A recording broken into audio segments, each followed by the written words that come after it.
Welcome to our program on Kardec Radio.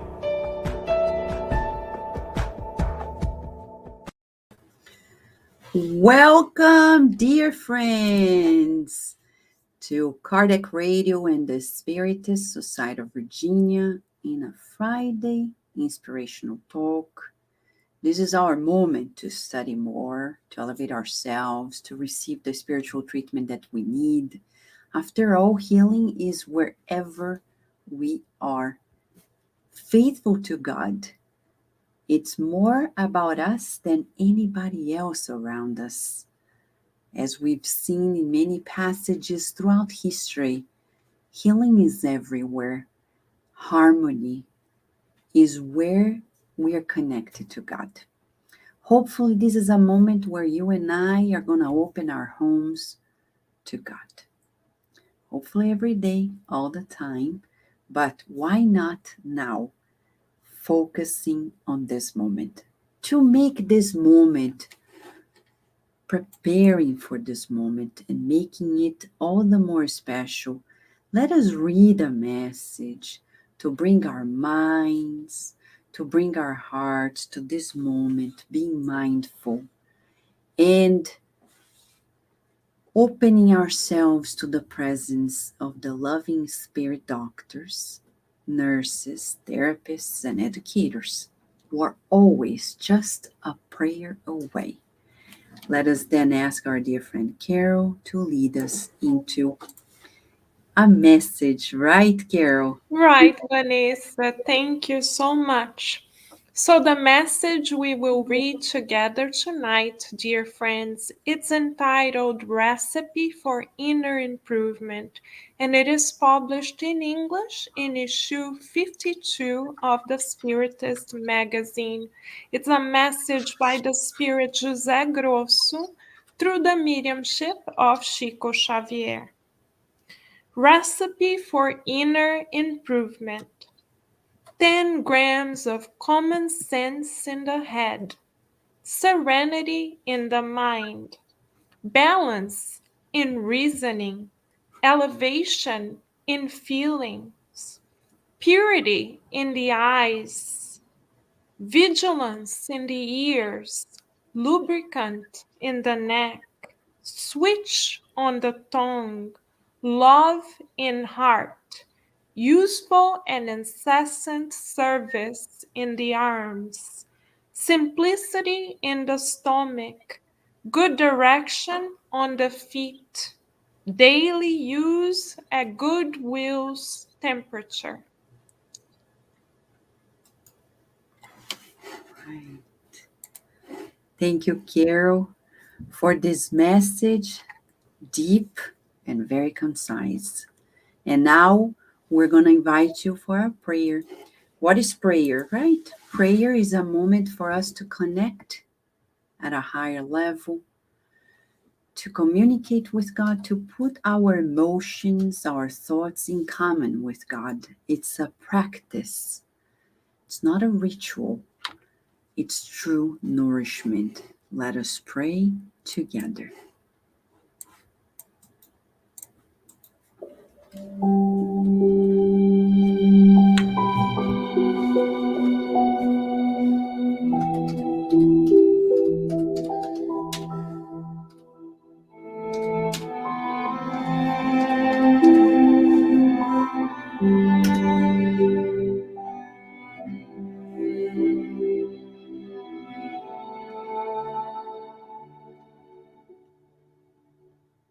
As we feel your presence, dear God, and the presence of your messengers, we rejoice.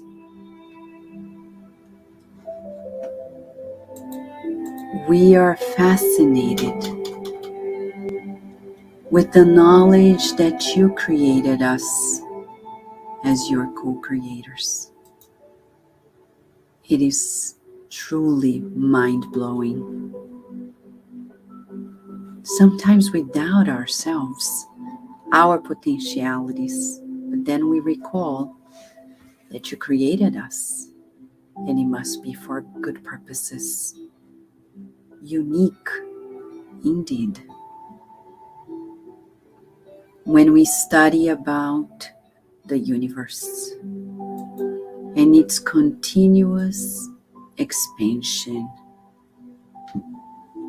we conclude that you are so powerful, so intelligent, that we look back at ourselves, our microscopic world, and feel the greatness of your creation. In the birds that fly in the sky, the trees that stand steady and tall, the sun that rises every day, the moon that brightens the darkest nights, the rain that cleanses and purifies the air. In the minute details of nature, we confirm your greatness and we decide to worship you by respecting your creation in us, in everyone, and in everything. Though far from achieving the highest levels, we rejoice in the little we have conquered. How fascinating it is to know more of you, and especially to feel you. We breathe in and out this harmonious air that you provide to us, and we bless the past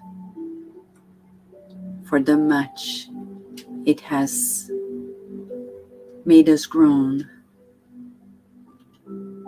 and we enjoy the present in its opportunities to co-create with you a beautiful future, a future of harmony and the good. May the vibrations we co-create with you at this moment nourish everyone's souls today and always, and so be it.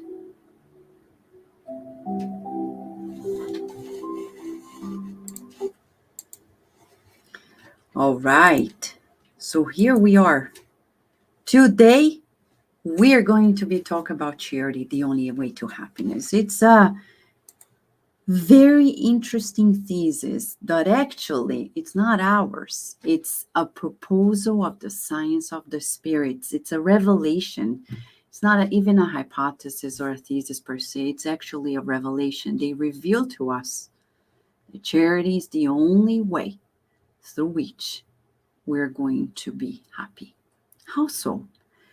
In times of pandemic, where health and disease is our constant focus in the news, everywhere, we're going to begin our story of the day told by the spirit Humberto de Campos, or Brother X, through the hands of Chico Xavier. It's a story that is written in this book, Lessons of Life, not yet in English, but at least this one was published in the Spiritist magazine. He talks about a true case of a man who was only 36 years old. He was incarnated. His name was Mauricio Tassi. It was very interesting because he was sick. And they say in the book that the disease that he had was providential. And we ask, how so? His mother in the spiritual realm, she was very concerned. And there were many spirit nurses in the room helping him out.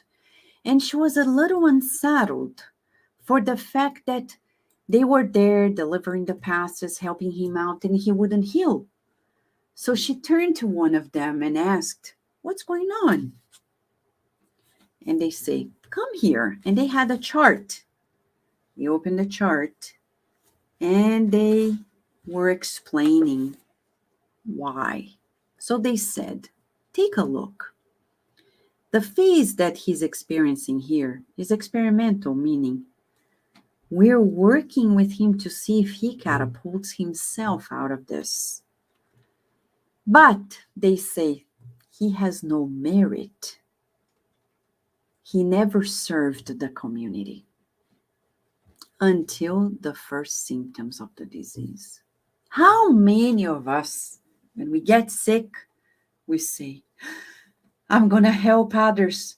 I'm going to be better. I'm going to be better at home, at school, at work, everywhere. Majority of us are like this, right? It wasn't different with Mauricio. And the mom got to know that the reason why he was sick, it was actually because it was a way to help him defend himself against obsession and even mental illness, madness. Why? She couldn't understand why until they showed him that though he was receiving magnetic passes, he needed to be more stable in his positive mindset. So they showed to the mother the observations they wrote down from January 4th to January 29th, 1967. If we think the spirits come, help us and go away, no, they keep a log because there are higher entities always in the spiritual hospitals following our cases with great details. It was surprising to the mom when she was reading that they were daily following his physical condition and the correlated spiritual condition. So on January 4th, he had a physical crisis. Then he started being faithful, prayerful, more humble. On the next day, he felt better. At first, he was tranquil, but then he started those thoughts, stubborn thoughts, in what we're going to see on January 6th. When he had great improvement, he started his shady thoughts again, attracting the obsessors who were coming nearby. You see, in 3 days, only 3 days, he had a crisis, he reconnected. When he got better, he already transitioned from tranquility to stubbornness, and when he improved even better, back to shady thoughts. They don't tell us here what exactly it is, but you can almost imagine. Day 7, the good spirits come and induce a physical crisis again, so then he's back to the feelings of spiritual obedience, surrender, resignation, kindness. And then he has an acute crisis. He elevates himself in prayer. And the crisis continues on January 9th, and he has noble promises of reaching out, helping others, mental elevation. Then on day 10th, he gets better. And then his mood is good, but then probably at the end of the day, he's rebellious again. His health gets better on the January 11th. He's intolerant, has less dignified ideas, and he attracts the obsessors. On January 12th, he improves greatly, and then he's imbalanced emotionally again. The obsessors are in the bedroom. The good spirits have authorization to bring him back to a physical crisis, so then he emotionally goes back to serenity. On day 14th, they aggravate the physical crisis, so he elevates his superior emotions. And this is the pattern. You're going to see that this is a pattern. He continues. It's not by chance that they are telling us in 25 days that when he's physically ill, He elevates himself, and he wants to do noble things. His health improves. He goes back to his irritations, selfishness. At the end of the day, it's all about him, his needs, etc. So it's like a paradox. When he is in a crisis, he goes back to where he needs to be, thinking of others. When he's better physically, he is irritated, intolerant, he has shady thoughts, unmentionable thoughts. And of course, whenever we do so, it's only two mental currents. He connects with the obsessors. What about us? We're just alike. When everything's fine in our lives, how many people have a little bit of money? You don't need to have a lot. They see a homeless and they think, I think they're just tricking us. They are just lazy. This is how selfish we are. And arrogant, because we judge people without knowing them. It's so shameful, right? We judge without knowing. So, to talk about charity, we need to talk about the opposite of it, which is selfishness, right? When we only think of ourselves. Selfishness is displacing concern with oneself or one's own interest above the well-being or interest of others. It's when we justify that our need is more important than anybody else's need. And if we ask ourselves, are we selfish? We're going to say, not that much. That's what we think.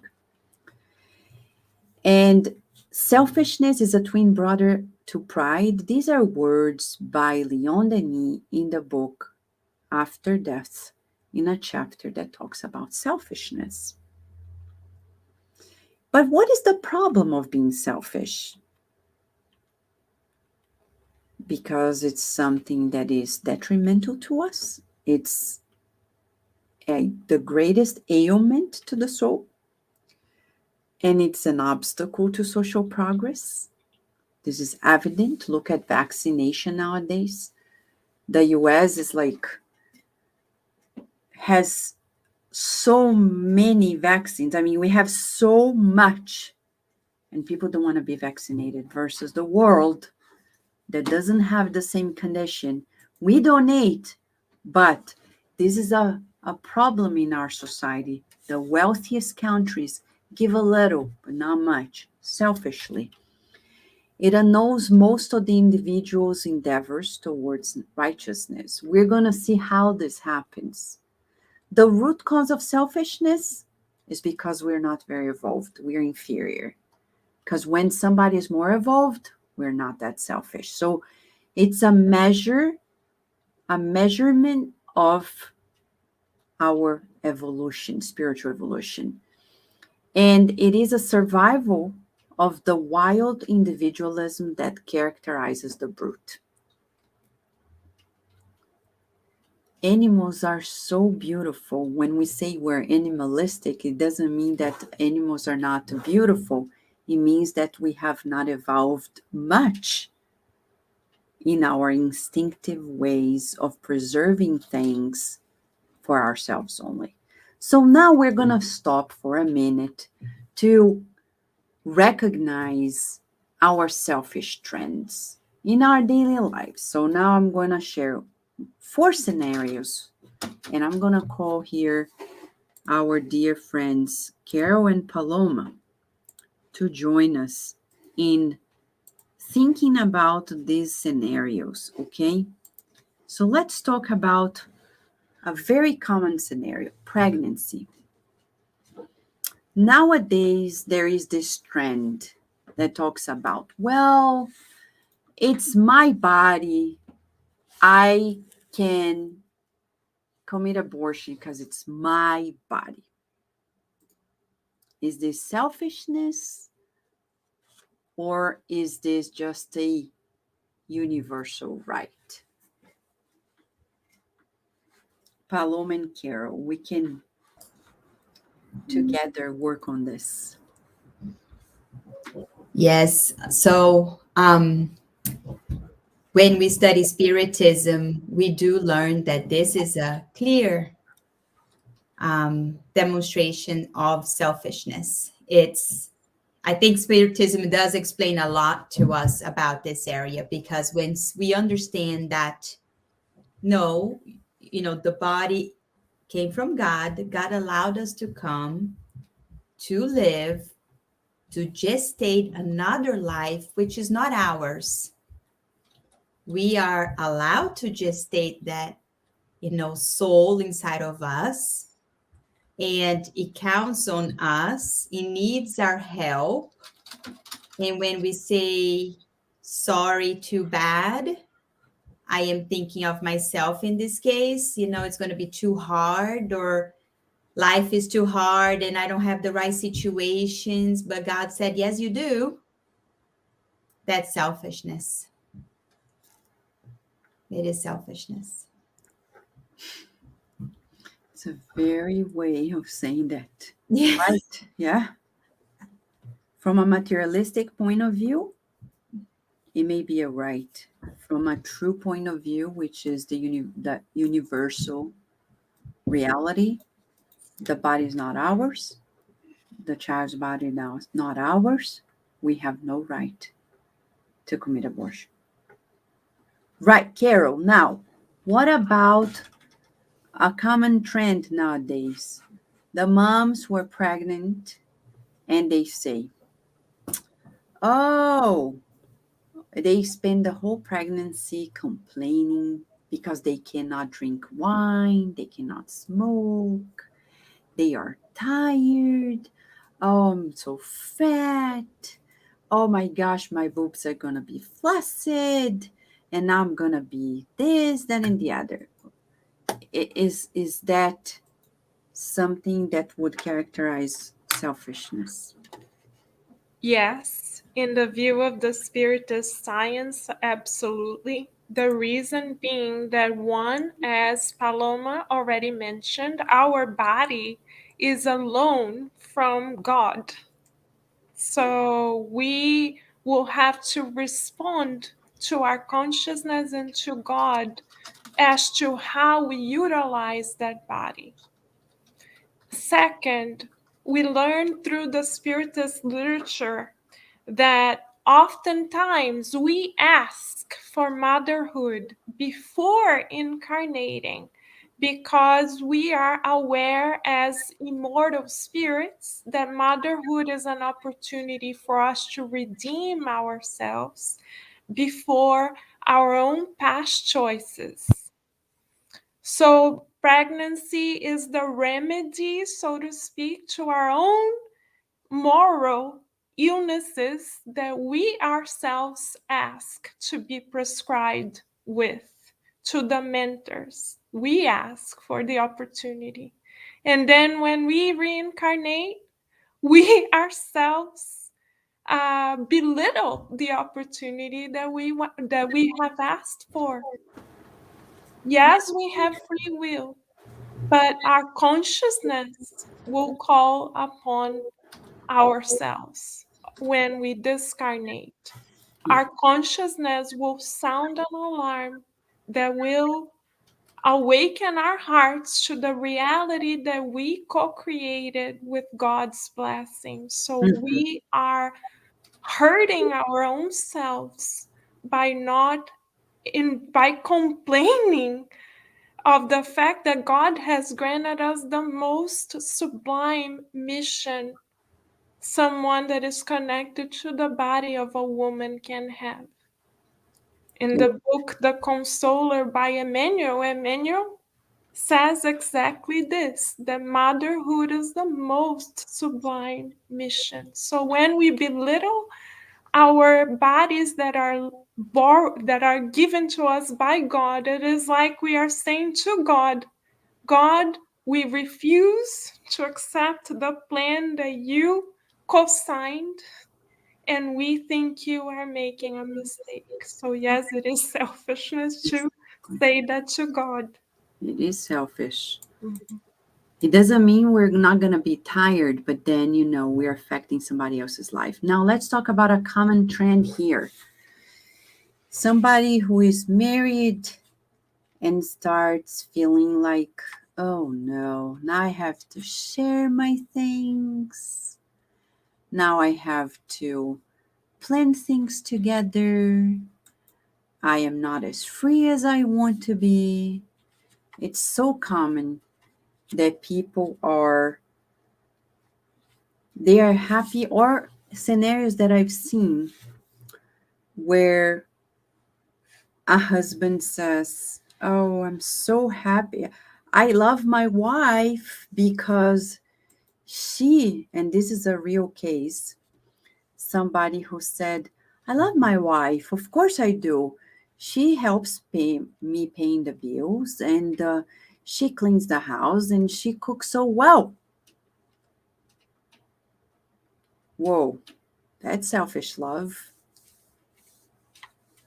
That's selfish love. What if she doesn't do it? Will you love her?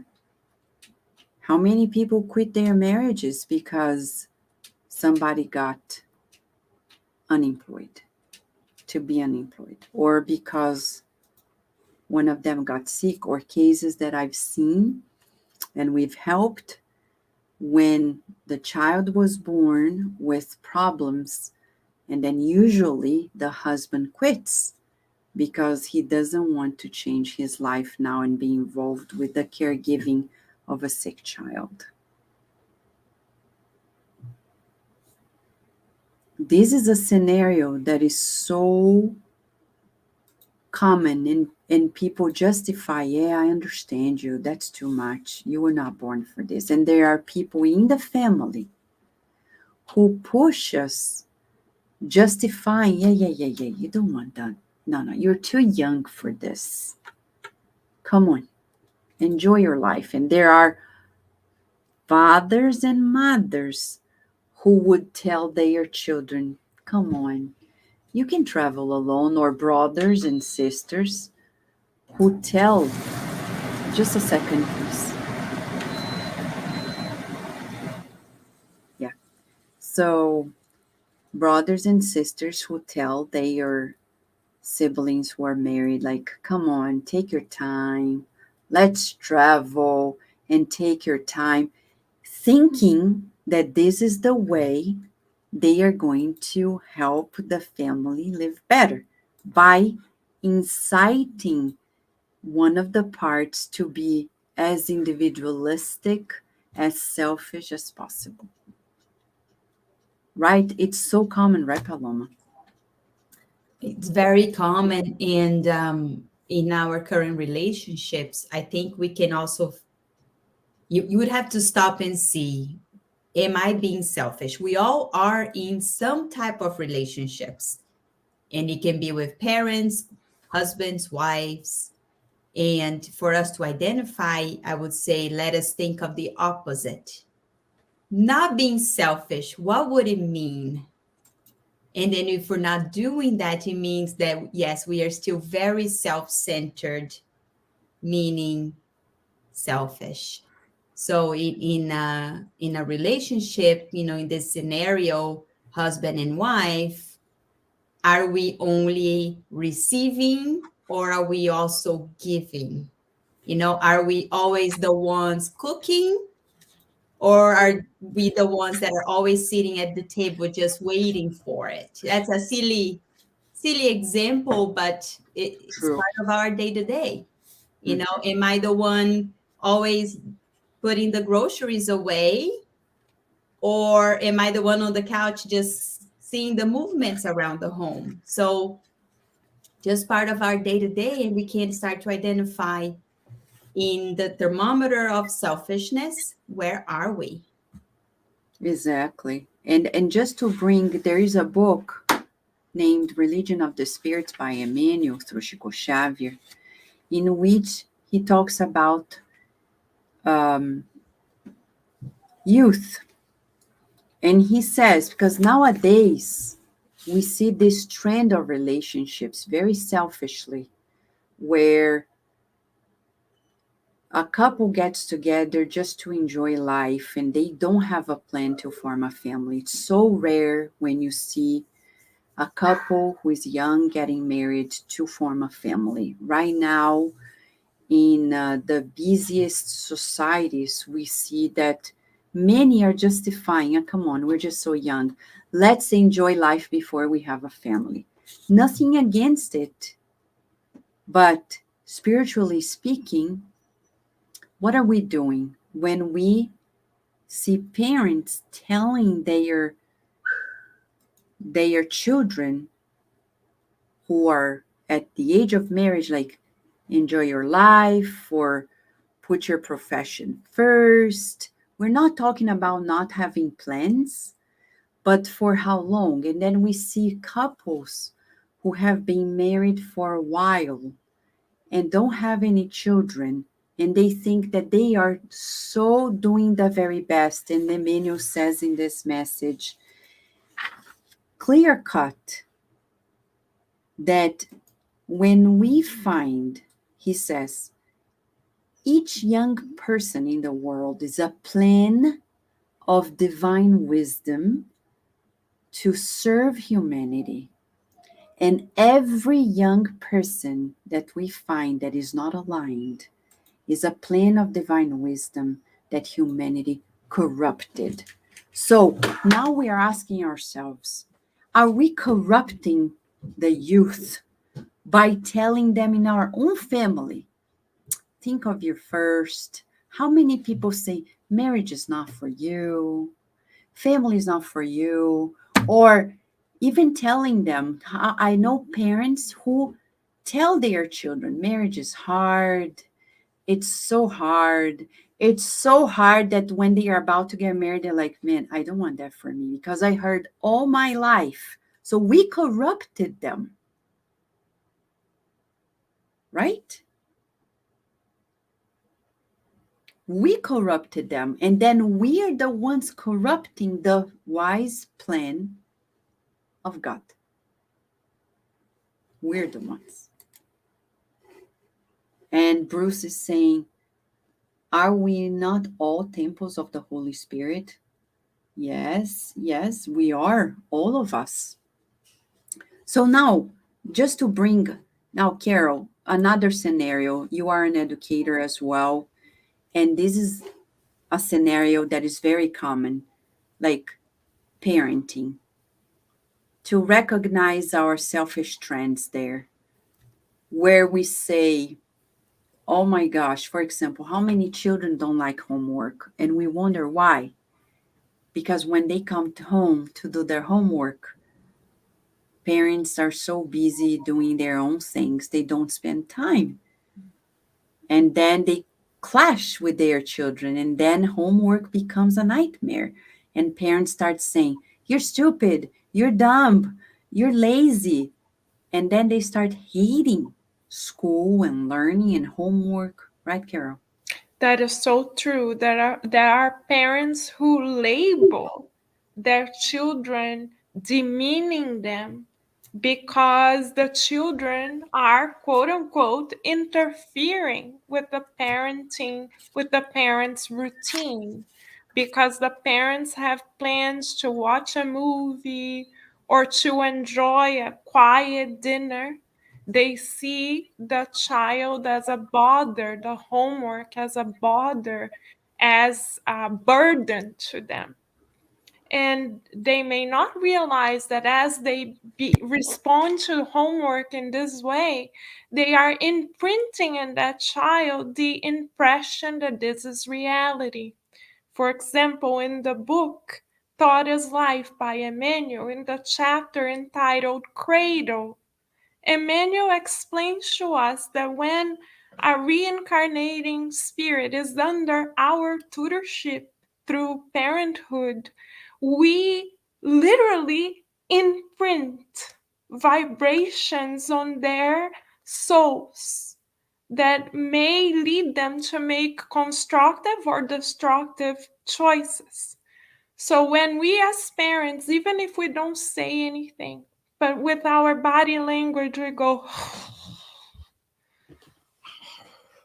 like this, we are imprinting, depositing deleterious vibrations on that mind, and we are shaping the choices that that soul will be likely to make in the future. So we are collaborating to a domino effect that may corrupt that soul's plan, that soul's opportunities to achieve God's goals in this lifetime. So something as simple as, apparently simple, as a mother or a father going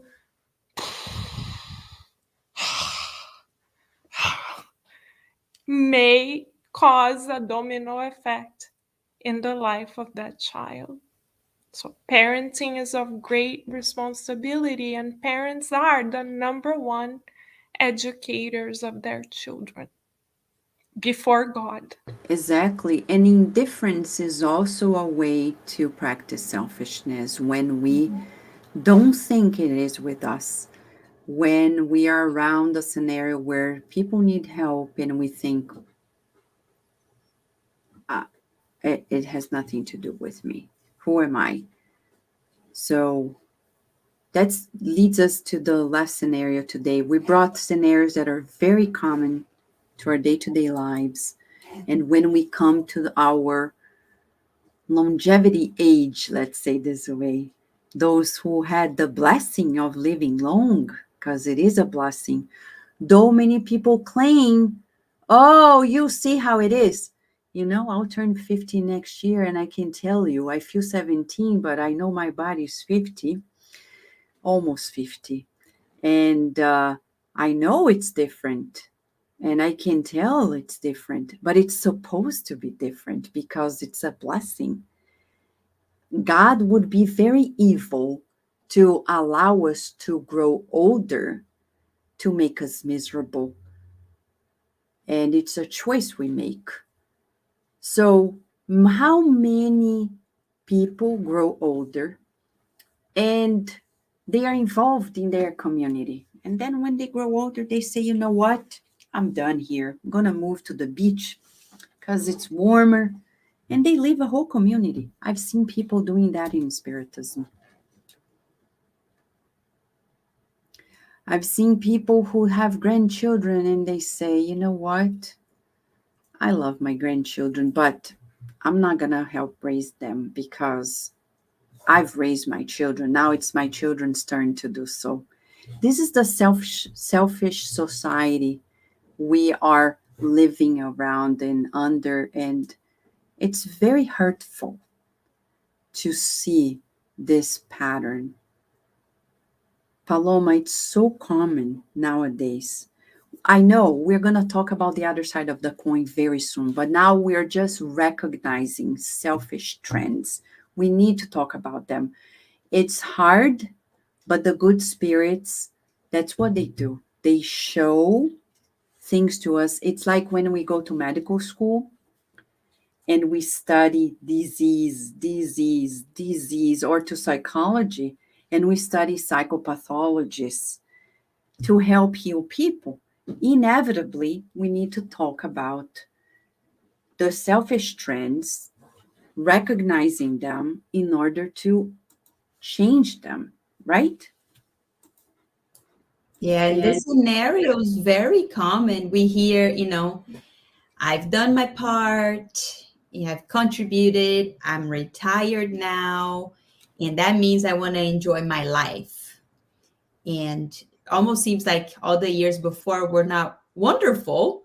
Now I want to enjoy my life. And, that's when you see I retired and lived by the golf course and all that work that was built during a whole lifetime is almost like that's not what they wanted to do. Now we're retired. Let's move on. And we do see it very often, more than expected, and pray that we won't do that because we are not exempt from this study whatsoever. So it is selfishness. One example again that is clear cut Yes. These are a few scenarios, and now we want to continue by marching towards, since we recognize some of the very common, the most common selfish trends in our society. We go back to the Spirit's Book by Kardec, question and answer 913. Of all the vices, which may we regard as the root of our vices, of our problems? What is the root? This is so important because we need to know what's the root cause of our issues. Selfishness. From selfishness, we see the derivation to pride, to vanity, to jealousy, to every 10,000 things. And Leon Denis, in the book After Death, he says, we should never sit down to a well-appointed meal without thinking of those that hunger. It's a common practice for people who are truly spiritual, and we need to embrace it. Always think, when we are sitting down, instead of taking a picture and posting in our social media, think, oh my, what about the people who cannot eat this? And he says, think the 10,000 people that worked to make this meal possible, because we often think, I paid for it, but you paid for the work, the hard work of people that often is not valued at the level of their hard work. The other day I was watching how people harvest blueberries and a special tool that they created to harvest it faster. And I saw the body position that people need to make to do the harvesting, because the bushes are small, they're short. Can you imagine if you have back problems and you have to work at harvesting blueberries? It would be hard. So when I see blueberries now, I think of the people who are daily there. It's not comfortable at all. When we see the behind the scenes of all the people who work. The other day, I was at the Costco store to see, if I could change my tires, the tires of my car. And I saw the people who were working there, the mechanics. Their hands all grassy and dirty. And I thought, man, I come here and I think that what I'm paying is a lot. But these people are working with their own bodies to make this happen. And I think I'm paying a lot of money, which does not really compensate these people for the wear and tear of their bodies. This is how selfish we are. We're so petty, so greedy, that we think that keeping our pennies is more important than valuing the work of the people and paying rightfully for the service they are giving with their own health. What are the consequences of selfishness? Because we think, oh, well, yeah, and people justify. I remember watching even the Home Edit on Netflix, and there is this woman who is a celebrity, and they bring these people to organize the closet. She opens the closet and says that the purses and the shoes are like children for her. This is the level of madness we achieve when we are that selfish. Leon Denis says that the selfish is conscious of none but himself in the world. All that is foreign to his interests is indifferent to him. So they're like psychopaths. They don't see the sufferings of others. They don't see the psychopath is a true selfish person. His hour seems low and dreary, The selfish lingers in this life as well as in the next, in a permanent atmosphere of tediousness, for all men and all spirits avoid him. Selfishness induces us to crimes, to mental illnesses of all sorts. So the big question for us is, will we ever be able to uproot selfishness? That's a question that Kardec asked in the Spirit's book. And the Spirits answered, as humans become enlightened about spiritual things, they attach less value to material things. I remember the president of the Brazilian Spiritist Federation, the current president, Jorge Godinho Neri, when he used to live in Baltimore, Maryland, and he was with us at the helping with the foundation of the group there. When he was ready to go back to Brazil because of his professional promotion, he was selling his car. It was a van. He had a large family here. And then two guys from our group were asking him how much he was asking for the car. And then they asked him if the car was devalued. And he answered in a very spiritual way. He said, well, I don't feel I am losing money because the value that I bought for the car and the difference between that and what I'm getting is correlated to how much I use the car and how much good it brought to me. So he always saw the glass half full. The person who is selfish is always having the poverty mentality, the poverty mind that Louise Hay says. I need to take advantage, or I need not to give because I lack. If I do, I'm going to lack. To be able to get rid of this, I need to think of things spiritually.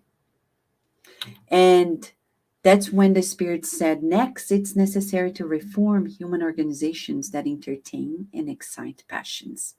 And this depends on education. So here is where charity comes along. To understand that the opposite of being self-centered is to focus on others and helping one another, to really work on this relationship with one another, the true spirituality. And as the Spirit says, we have the right to accumulate assets in an unselfish manner. So I remember the Spiritist Center in Brazil that members of my family who were like my great-grandfather and his father, my great-great-grandfather, with a great-grandfather of a friend of mine in Brazil, together they created the Spiritist Center. One of the families gave the land and the other one helped build the headquarters that exists to date and is 103 years old. In that center, 104 this year, so in that center, we're going to find what it is to bring an asset that will benefit a community, that helped not only their people, but generations that came afterwards, and has been helping people around the world that are connected to that Spiritist Center. A lot of healings, a lot of mental health healings that happen in that center, thanks to the people who were unselfish. Instead of accumulating for themselves, they helped channel it for other families. So the generations that came along, they didn't accumulate for themselves either. They kept investing on it. So here's where charity comes along. In the Spirit's book by Kardec, the law, justice, love, and charity. There is no love without justice, no justice without love. And what binds them together is charity. So what is charity then? That's the question that Kardec asked, what is the true meaning of charity as understood by Jesus? So it's this threefold component of life. Be of goodwill, benevolent towards everyone, which is the opposite of prejudices and racism that we have nowadays. The white supremacists, they are the opposite of being charitable because they think they are better than anybody else. When people think any race, any nationality is above others, they are not being charitable. They are being truly selfish, which is very limiting and limited. When we are indulgent towards other people's imperfections, we see people, for example, why are they white supremacists? Because they don't know any better. So I understand them and I feel compassion towards them, and we forgive them for their short-sightedness. Because the day they see better, as Jesus said, they don't know any better. That's why they do this. Anybody who is selfish is just blind, totally blind. They think they are entitled to things that are not even theirs. Food for thought. So what is the good direction? To be of goodwill. Volunteering. Here we have studies that were summarized by the Mayo Clinic Health System, how volunteering can enhance our well-being. Volunteering studies prove that it improves physical and mental health. It provides a sense of purpose and teaches valuable skills. And it nurtures new and existing relationships. Many people are lonely and sad, depressed, because they don't want to give anything to anybody. They are like spoiled kids who want what they want, and if the world doesn't give what they want, they are not going to help anyone. They are not going to do anything. They are not going to meet anybody else. Volunteering, we are exposed to the new. For example, the Spiritist societies. When we work at Kardec Radio, the Spiritist magazine, the Spiritist society, we grow so much learning things we've never known. How many things, Carol and Paloma, have we learned by being a Spiritist volunteer, a practitioner, right? You want to share a little bit about the experience? We're not focusing on ourselves here, but just to share some examples. There's so many that through the center we've been able to participate and really learn. I'm thinking, as we were talking about parenting, I was thinking of the birthright experience where we were really involved by the reality of so many families that are going through basic, like they don't have anything. They are running from home for whatever reason. They have to go to a shelter with their kids without anything. And it really demonstrates to us, the real life and how much we're supposed to help. And when we do help, we feel fantastic. As sad as the situation is, we are enhanced by these nurturing energies. And we all felt like that when going to the homeless in DC. We would be serving the food, and it's almost, and I'm sure it is, that we were being nurtured by healing energies ourselves. It's transformational. Exactly. I want to read a message by our friend Bruce from Oregon when he says, perhaps we have become a society and culture of sociopaths and psychopaths. Pride and selfishness are the rulers of this world. The Antichrist is present in all this, I believe. I think you're right. We have, and no wonder, Bruce, we see so many diseases of the mind, like mental illnesses, a lot of depression, a lot of anxiety, a lot of many issues a lot of drug addictions, because we have become so self-absorbed. And when we don't have what we want, we give our tantrums. And the best way to give a tantrum is to get depressed. And forgive me for saying this, because I know many of us don't get into depression because we want to, but we need to come out of it by cooling down our anger and frustration of not having what we want.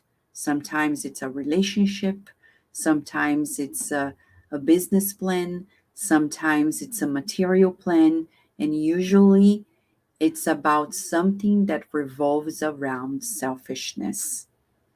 So when we volunteer, we learn so many new things. We go through tough times in a completely different perspective, right, Carol? So right, Vanessa, as our community collaborated together, for example, to learn how to utilize social media for the purpose of keeping the Spirit Center open during the pandemic, as we are doing right at this moment, all of us became editors, all of us became sound technicians, all of us became broadcasters, all of us did the behind the scenes as well.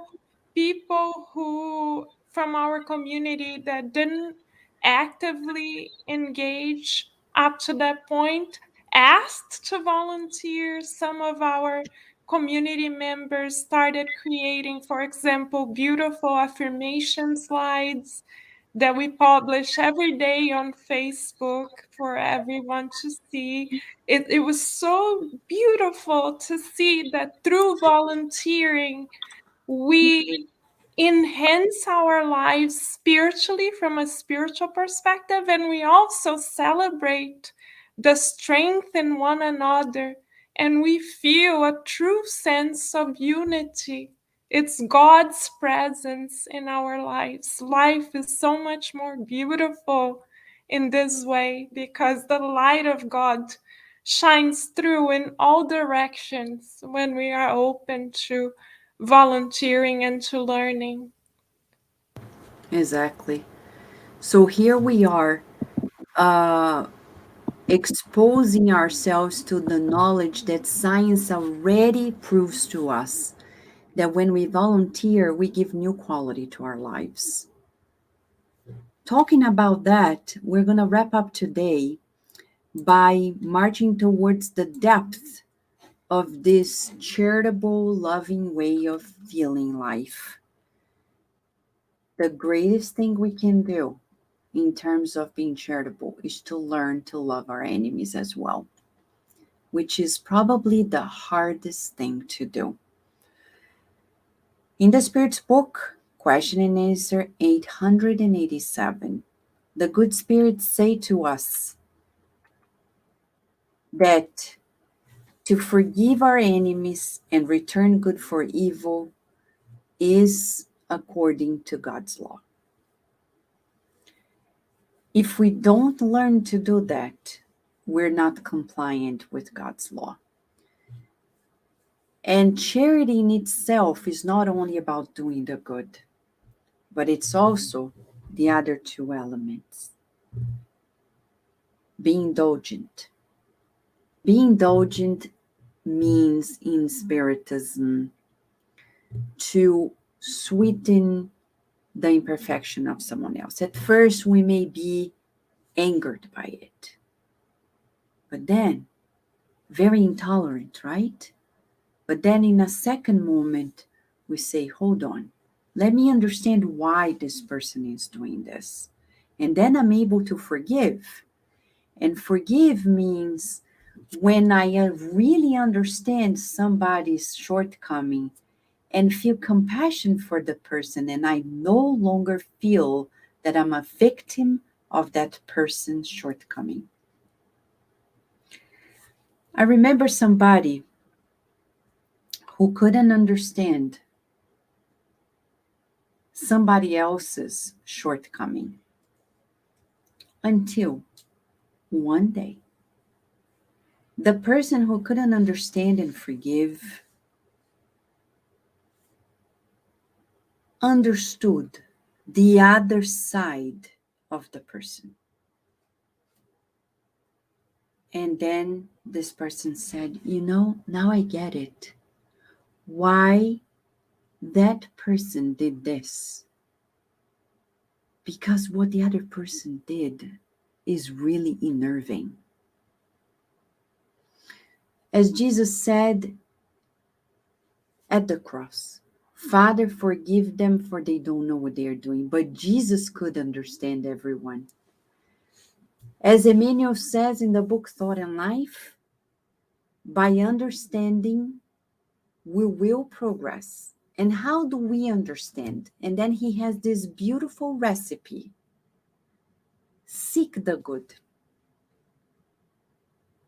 Sometimes the person who is committing that mistake is so childish, so immature, that they behave in that selfish way. And then we understand it. And then we're able to see that we're no longer victims of that person. And instead, we start feeling compassion for that person who is not able to love, not able to be selfless, not able to be caring and loving, because they don't do it for themselves. As I often teach Virginia, based on the Spiritist teachings, when somebody is rough with us, when somebody is not loving, they are not happy people, because happy people make people happy. So this is the rule of thumb for us. If we really want to march towards this step of being truly compliant with the law of charity, let's work on our own happiness. But this unselfish happiness, our true happiness, it comes when we make people happy. When we focus on, it's a win-win situation for everybody. When I use my time and the resources that are temporarily given to me to maximize people's lives, there I will find my own happiness. Tomorrow in the morning prayer, for those who are with us, you will hear the story that I won't tell you now because this is homework. Connect to the morning prayer to see the true example of how, by forgetting about ourselves and focusing on the general good, we can truly be happy. So this is where we're going to stop. And we're going to bring our friends Daisy and Luciana to tell, so they can tell us about the child's beautiful lesson that was prepared for today, right? That's right, Vanessa. We had such a beautiful lesson today, um, talking about how we are marching, our whole planet's marching to be a happier planet, and how there's life in other planets. So tonight we talk about inhabited planets, and we had a special friend that came and joined the children, Mauser, and he took our friends to Jupiter to show how beautiful life is in Jupiter, and how we will get there if we learn ourselves, as we were learning here in the adults, not to be selfish, to be loving, to be kind towards everyone, and to help, especially nature. So it was a beautiful class, right, Luciana? Yes, it's so beautiful knowing that there's so many lives, there's so many that was provided for this universe to us. And the Master Jesus, as for what I heard in these lessons of you guys, is also counting on the children and everyone to help the planet to evolve. And for this week, we have a very special hard work for the whole family, and that is to be helpful, right? We want to say this affirmation that today I will help the planet Earth become happier by being charitable, loving, understanding, being less selfish. So God brings everything to us to put us in the same level, because everything that we need to do, we start when we are small and grow so we can evolve. So everything ties together. So we have this great mission to help this planet, to help one another, help our community, and that will make us happier and joyful in our hearts. Beautiful, beautiful. So, friends, now that we are rejoicing with this true universal perspective, that we are made by God to progress, to be selfless, to be caring and loving, let us then march towards this unity with the good spirits that are here with us now. And they want to help us, boosting in us the best, revitalizing us so we can go on with the divine plans. So we have Paloma leading us into this prayerful moment. Let us close our eyes, open our hearts and minds, allowing the good spirits to visit us, our homes, our loved ones. They came and they already know the treatment that we need. We just need to allow it to happen. Let us visualize doctors and nurses approaching ourselves, applying healing hands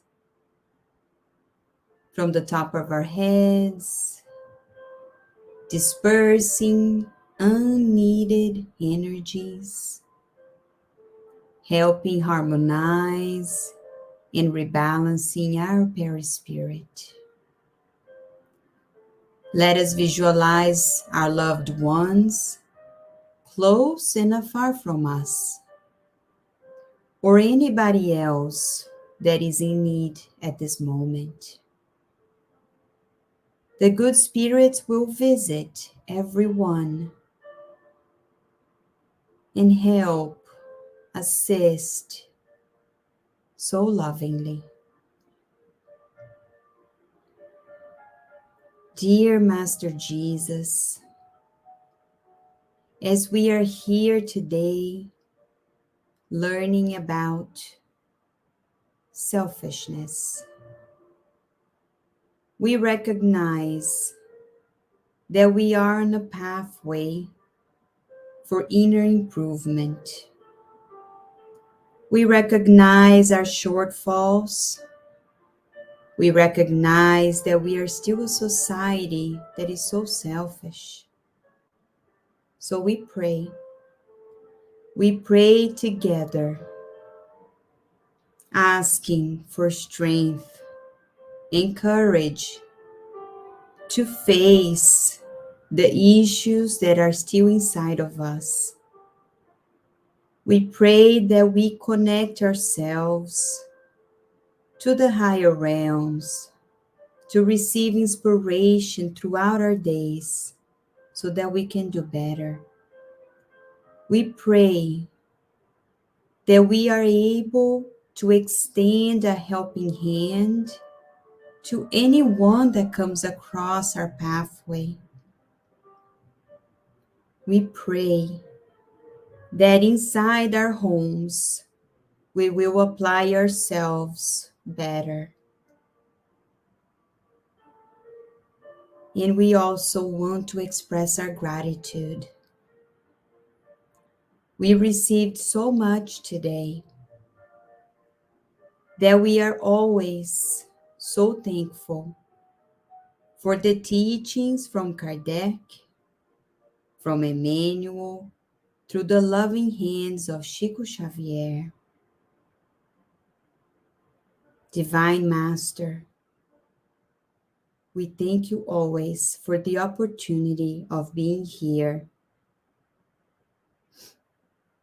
And with that, we ask your permission and under your protection always to close the meeting of tonight, and so be it.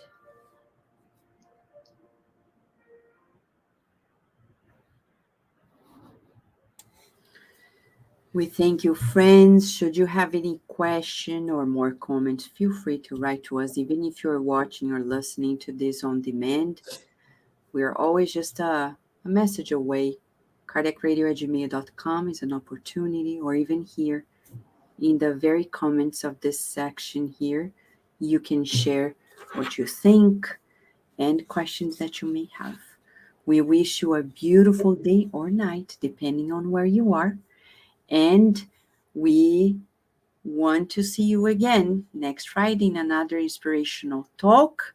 Meanwhile, keep tuned at Kardec Radio, because here we're always nourishing our souls. Thank you, friends.